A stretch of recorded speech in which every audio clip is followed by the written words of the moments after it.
Ladies and gentlemen, we're back in the show. आप लोग सुनते हैं Hot FM 105 पर City of Hip Hop. My name is KT. Each and every Saturday, Sunday, शाम 5 से 7 आप मुझे सुन पाते हैं. आज भी मैं आपके साथ हूँ और आज की इस पॉडकास्ट में, आज के इस शो में हमारे साथ एक बहुत ही बढ़िया सी गेस्ट हैं. उनका म्यूजिक मैं सुनता रहता हूँ, आप लोग भी यकीनन सुनते हैं, और उन्होंने आज से कुछ 4-5 साल पहले वो म्यूजिक कर दिया जो करने के लिए आजकल लोग कोशिश करें. अपने दौर का सबसे बड़ा जो म्यूजिक लेवल है उसके साथ, उस लेवल के साथ उन्होंने काम किया और पूरे पाकिस्तान का उन्होंने पूरे पाकिस्तान में शोज बजाए, हर जगह उन्होंने म्यूजिक किया. और अगर बात करें कल्चरल म्यूजिक की तो इस हिसाब से भी उन्होंने काफ़ी सारा म्यूजिक किया जो कि बहुत सुना गया और आज भी लोग उस म्यूजिक को सुनते हैं, एंजॉय करते हैं. और इसके साथ साथ ना सिर्फ ये बल्कि उन्होंने PSL के लिए म्यूजिक किया. और एक और बात है जो मुझे पिछले दिनों पता चली, वो मेरे लिए भी अभी एक मिस्ट्री है जिसको मुझे जानना है, तो वो हम उनसे लाइव ही बात करेंगे और इसी दौरान उनसे जानेंगे उसके पीछे कितनी हकीकत है या नहीं, तो वो भी हम उनसे जानेंगे. हमारे साथ मौजूद हैं वन एंड ओनली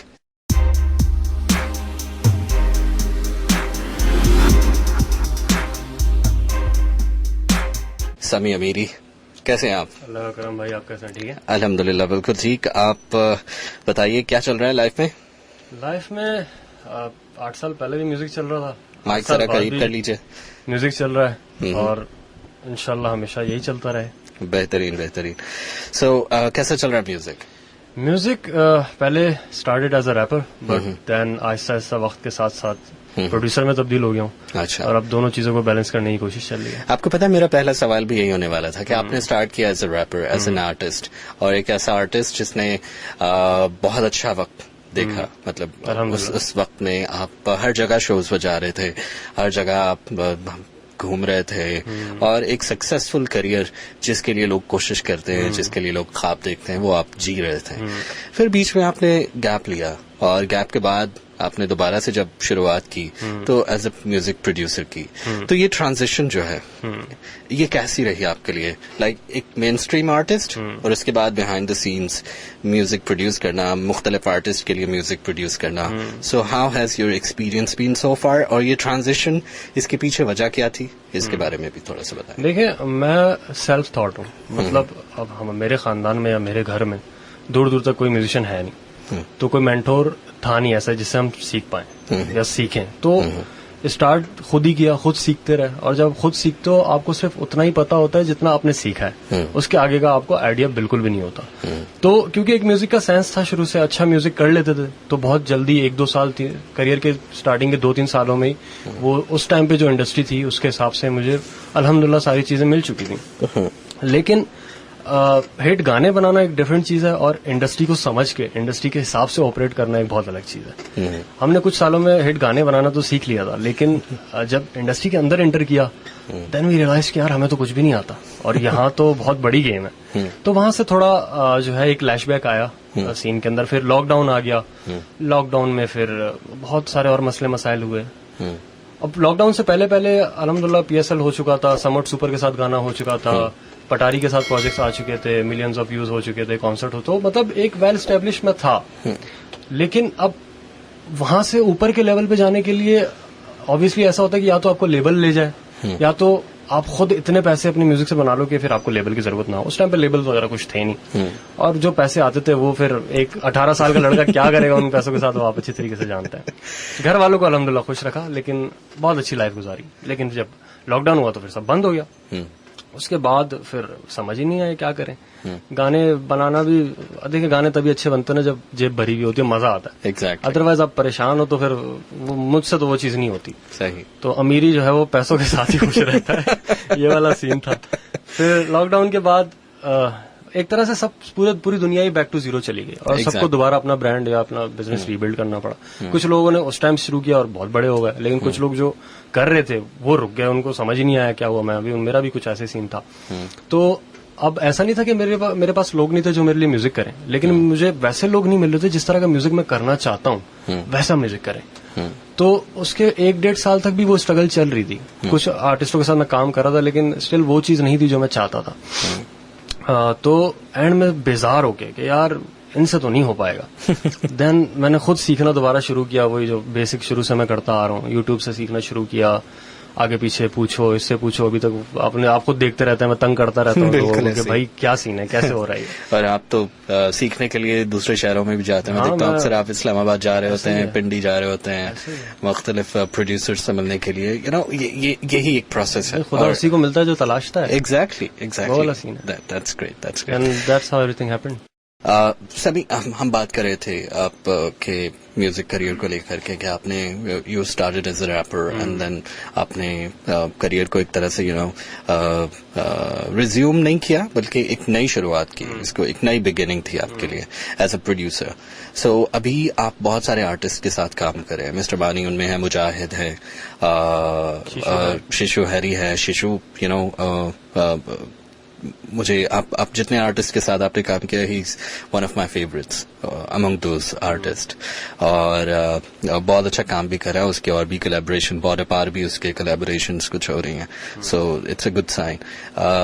आप बताइए कि आप जिन आर्टिस्ट के साथ आप काम कर रहे हैं, सबसे ज्यादा एंजॉय किसके साथ करते हैं?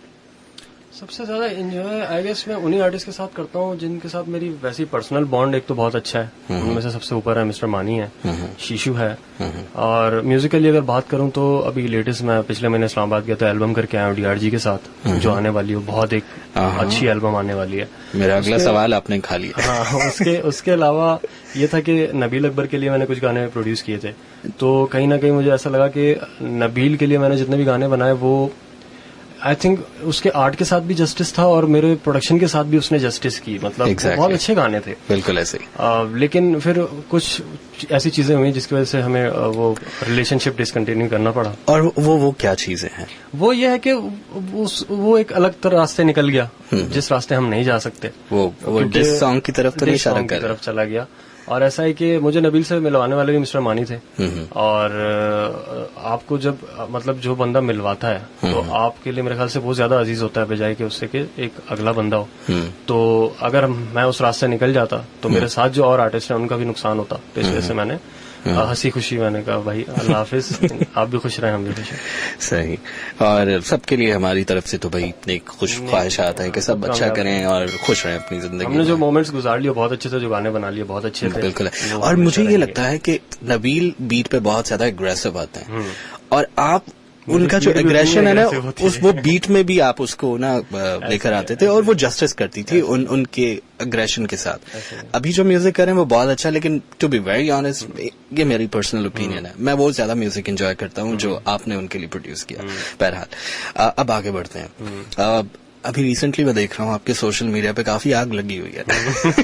काफी झड़पें चल रही है आपकी। सो वो क्या सीन है, क्या चल रहा है? यार जहां तक मुझे लगता है ना, जेलसी और एक कमबैक करने की चाहत, क्योंकि माने की बात हो रही है तो ऑब्वियसली माने और मैं, हम लोग 8 साल पहले 7 साल पहले हम लोग एक ही 13D की साइड पे ही रहते थे, तो वहां से हमारी मुलाकात हुई। कुछ चीजें मैंने उसको सिखाई, कुछ चीजें जो है उसने मुझसे सीखी। वो शायद इस चीज को कभी माने ना, माने तो फिर मानेगा कैसे। तो फिर बात ऐसी आगे बढ़ी। उस टाइम पे हमने लेकिन साथ में काम नहीं किया, मैं अपने अलग बलूचिस्तान साइड कल्चरल करियर पे निकल चुका था और वो अपने प्रोडक्शन को लेके स्ट्रगल्स उसके चल रहे थे। तो कुछ जब लॉकडाउन हुआ, लॉकडाउन के बाद हम दोबारा मिले, क्योंकि वही एक एरिया होता है तो आप मिल ही जाते हो। तो उस टाइम पे मैंने जैसे बोला कि मैं अलग लोगों के साथ म्यूजिक बना के ट्राई कर रहा था कि कौन वो चीज बना पाएगा जो मुझे चाहिए। तो माने के पास मैं गया, मैंने माने को बोला कि भाई मैं आपको इवन हर ट्रैक जो आप मेरा बनाओगे मैं उसका आपको पे भी करूंगा, कोई इशू नहीं है। तो माने ने उस टाइम पे बोला कि नहीं आप मुझे पे मत करो, जब हम अपना स्टूडियो अपग्रेड करेंगे आप उसके अंदर एक हिस्सा डाल देना। मैंने कहा गुड सीन है, जैसे तुम जो है इजी हो, मुझे तो कोई मसला नहीं है पे भी करने का भी। खैर हमने 3-4 गाने बनाए, बात आगे बढ़ी, फिर वहां से दोबारा हमारा जो है वो डिसकंटिन्यू हो गया, हम फिर अपने अपने रास्ते निकल गए। और फिर कुछ साल बाद नहीं बल्कि 1 साल पहले की बात है कि एज अ प्रोड्यूसर मैंने 2 साल ही हुए हैं। तो 1 साल पहले ऑब्वियसली मैं नया था, कुछ मेरा काम 100% शायद अभी भी ना हो, मुझे तो ऐसा लगता है कि मैं खुद को गोट वोट नहीं बोलता भाई, अल्हम्दुलिल्लाह। तो होंगे कुछ मसले, लेकिन आप अगर हम दोनों दोस्त हैं, एक भाई हैं, हम कभी भी एक दूसरे की बुराई लाइफ स्टोरीज पे या इस चीज पे नहीं करेंगे। तो मैंने मेरी आंखों के सामने से एक स्टोरी गुजरी जिसके अंदर माने बोला यार ये तो बहुत, मतलब मेरा गाना प्ले हो रहा है और माने साहब कह रहे हैं कि यार ये तो बहुत सस्ता मिक्स है, ये तो मैं ये मतलब अपने जिनके साथ मेरा काम नहीं करता मन होता, मतलब बुराई कर रहा था मैं कि मतलब मिक्स सही नहीं है, ये नहीं है। भाई आप आप जो है वो खुले में कर रहे हो, 1000 लोगों के सामने कर रहे हो, हम दोस्त हैं, लेकिन उस चीज पे मैंने कोई रिएक्शन नहीं दिया। और कुछ महीने गुजरे तो 2 आर्टिस्ट मेरे पास आए, उनमें से एक आर्टिस्ट हमजा था, एक शिशु था। हमजा के कुछ गाने में मतलब सेकंड वर्स में कुछ ऐसी 1-2 लाइंस थी जो माने के ऊपर थी, और क्योंकि मैं वैसे ही मेरा वो हुआ था कि यार इसने ये हरकत किया, तो मैंने भी उसको नहीं रोका। अगर उसने ये चीज नहीं की होती मैं उसको रोक लेता, why would I diss him और पिन हिम। तो ये है कि मैंने उसको जाने दिया। फिर साल गुजर गया, अब साल बाद जो है वो एक थका हुआ गाना लेके आया, और वो अब क्योंकि हम फेमस हो गए हैं या फेमस होने वाले हैं अल्हम्दुलिल्लाह, तो वो चाह रहे हैं। जाहिर सी बात है आपको बुरा तो लगता है, आप एक जगह से शुरू करो, और मैं पहले रैपर था, मैं एज अ प्रोड्यूसर भी फेमस हो रहा हूँ, स्टिल स्ट्रगल कर रहा है वो बंदा, तो मैं उसकी जो है समझ सकता हूँ। वो अपनी जगह बुरा नहीं है, मतलब गलत नहीं है, करे वो जो कर रहा है। लेकिन ये जो झूठ बोलता है ना यार स्टोरीज पे, और आप जो मैनिपुलेशन करते हो, और जो आप यतीम और अपने आप को महरूम दिखाते हो, ये अगर हम बातें करने पे आ गए ना तो भाई आपकी जो है ना अच्छा नहीं होगा। हम खामोश हैं इसी वजह से, क्योंकि हमें अच्छा नहीं लगता ये सब करना ना। जो गुजर गया, वो हमने साथ खाया, वो सारी बातें हम नहीं करते। इन्होंने करना है तो करें, लेकिन हमारी साइड से वैसा कभी भी नहीं होगा, क्योंकि हम इन सब चीजों में बिलीव नहीं करते। हम पहले भी अपनी मेहनत कर रहे थे, आगे भी करेंगे। जो जल रहे हैं वो जलेंगे। ये वाला सीन है। अभी 2 दिन पहले गाना भी आपने रिलीज किया है। मैंने नहीं रिलीज किया, वो हमजा ने रिलीज किया जिसने पहले डिस किया था, और उसने दोबारा पांडा जी और हमजा उसने दोबारा वही रिप्लाई दिया कि भाई आपको डिस तो मैंने किया है, आप फेम लेने कहाँ जा रहे हो, यहाँ आओ। अच्छा, सही। काफी कशीदा हालात चल रहे हैं। ये सब होता रहता है, ऑब्वियसली ये पार्ट ऑफ हिप हॉप भी है, और मुझे लगता है कि यार ये थोड़ा सा जरूरी भी है। मजा आता है, पता चलता है ना, क्रिएटिविटी खुल के निकल के आती है। ऐसा ही है। सही। अच्छा, अभी हम बात करते हैं उन आर्टिस्ट के बारे में भी जिनके साथ आप काम कर रहे हैं। आपने नबील अकबर के साथ भी काम किया। वो you know, how has that experience been for you as an artist? उनके साथ काम किया, और भी बहुत सारे आर्टिस्ट के साथ आपने काम किया। मैं स्पेसिफिकली उसके बारे में बात कर रहा हूँ। यार हर आर्टिस्ट के साथ काम करके ना आप कुछ चीजें सीखते हो। नबील के साथ काम करके मैंने टेस्ट कैसे काम करते हैं वो सीखा। मानी भाई के साथ काम करके मैंने जो है वो कुछ वोकल्स पे क्या मिक्स करना होता है वो सीखा। मुजाहिद के साथ काम करने से मैंने जो है वो प्रोडक्शन के हवाले से कुछ चीजें सीखी जो वो प्रेफर करता है। तो हर आर्टिस्ट का एक फील होता है, फिर आपको उसके फील के अंदर जाना पड़ता है, तो उसमें फिर चीजें समझ आती हैं कि अच्छा यार ऐसा भी होता है, ऐसा भी करना चाहिए। तो हर आर्टिस्ट के साथ एक एक्सपीरियंस होता है। अब जैसे DRG है, उसके साथ मैंने वहां जाके सीखा कि यार आप पंजाबी लैंग्वेज के साथ पाकिस्तान में क्या क्या चीजें कर सकते हो, और वो हम करके आए। इस एल्बम के बारे में बताइए, क्या कुछ आने वाला है इस एल्बम? ये एक प्रोड्यूसर एल्बम है, क्योंकि DRG भी प्रोड्यूसर है, मैं भी प्रोड्यूसर हूँ, और वो आर्टिस्ट भी है। इस गाने के अंदर हमारे बढ़िया वर्सेस हैं, बहुत कमाल। और भी कोलैबोरेशन पे आर्टिस्ट हैं, मुजाहिद हसन है, हाशिम है, मिस्टर मानी है, तूफान है, XUG है, शिशु है, मतलब हमारे जितने भी बॉयज है ना। एक पश्तो गाना है जो बड़ा मजे का गाना है। पश्तो मतलब एक रैप गाना नहीं है, वो पॉप गाना है, कोई फोक पुराना गाना है। पश्तो मैंने आज तक फोक गाना ड्रिल पे नहीं सुना, तो वो हमने ड्रिल पे किया है, और वो बहुत एक मजेदार गाना है। बड़ी मतलब ड्रास्टिक है, मतलब एक साउंड नहीं है एल्बम का, अलग अलग साउंड्स हैं, और मतलब 2 प्रोड्यूसर हैं, तो वो अपना काम दिखा रहे हैं इस एल्बम के अंदर। क्या बात है, क्या बात है।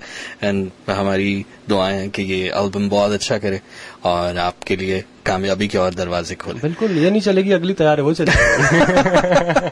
अगली में क्या कुछ आने वाला है, कुछ प्लान है? 3 EPs लाइंड अप है, बल्कि 4 EPs, 4 अलग अलग आर्टिस्टों के साथ। इंडिया से कोलैबोरेशंस हैं, पाकिस्तान से कोलैबोरेशंस हैं, बहुत गाने हैं भाई, बहुत गाने हैं माशाल्लाह। थक जाएंगे लोग सुन सुन के, हम बना बना के नहीं थकेंगे इंशाल्लाह।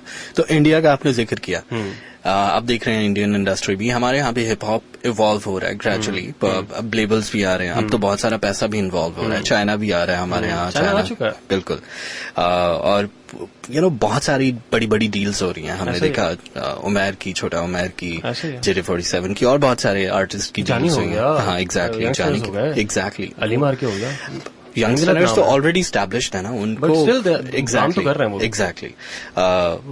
मैं बात कर रहा हूँ जो अब डील्स होना शुरू हो चुकी हैं, तो बहुत सारा पैसा और इन्वॉल्व हो रहा है। So how do you see that कि इस इवॉल्वमेंट को कमर्शियली जो हमारा हिप हॉप इवॉल्व हो रहा है, इसको आप किस तरह से देखते हैं? और आई थिंक ये वो टाइम है जहाँ पे आर्टिस्ट को सबसे ज्यादा स्मार्टली खेलना चाहिए। एग्जैक्टली। आर्टिस्ट को कभी भी 100% राइट्स नहीं देने चाहिए। अगर वो मतलब उसका हमेशा एक पार्टीशन उसके अंदर होना चाहिए। कभी भी उसको एक दफा पैसे लेके सारा गाना उसको नहीं देना चाहिए। मतलब ये बहुत एक रॉयल्टीज बहुत जरूरी हैं, राइट्स बहुत जरूरी हैं, और लॉयर्स का होना बहुत जरूरी है जिनको म्यूजिक की सेंस हो। क्योंकि लेबल्स कब आपके साथ प्ले कर जाएं आपको समझ नहीं आएगा। अभी क्योंकि वो नए नए आए हैं, वो पैसा फेंक रहे हैं, तो आपको सब कुछ बहुत अच्छा लग रहा है, बट ये पैसा वापस भी करना होता है। ये पैसा ये नहीं तो कि आपने ले लिया और आपने मजे उड़ा लिए। लेबल जितना आप पे लगाता है उससे 10 गुना और उसको लेबल को चाहिए होता है, अदरवाइज आप महीना के बाद नहीं दिखोगे उस लेबल पे। तो बहुत अच्छी अपॉर्चुनिटीज है। मैं बस ये कहूंगा कि स्मार्टली प्ले करें। ये वो टाइम है जिसका हमारे एक जनरेशन ने जो है वो मतलब अपने आप को काटा पीटा ताकि ये टाइम आए। दूसरी जनरेशन है, अब ये शायद तीसरी है और आ चुका है। तो आई थिंक सबको उनकी मेहनत के साथ भी जस्टिस करना चाहिए जिनको मौका नहीं मिला। आपको मिल रहा है तो आप बेस्ट पे अपना प्ले करें और ले भाई डील्स लें, बट स्मार्टली लें।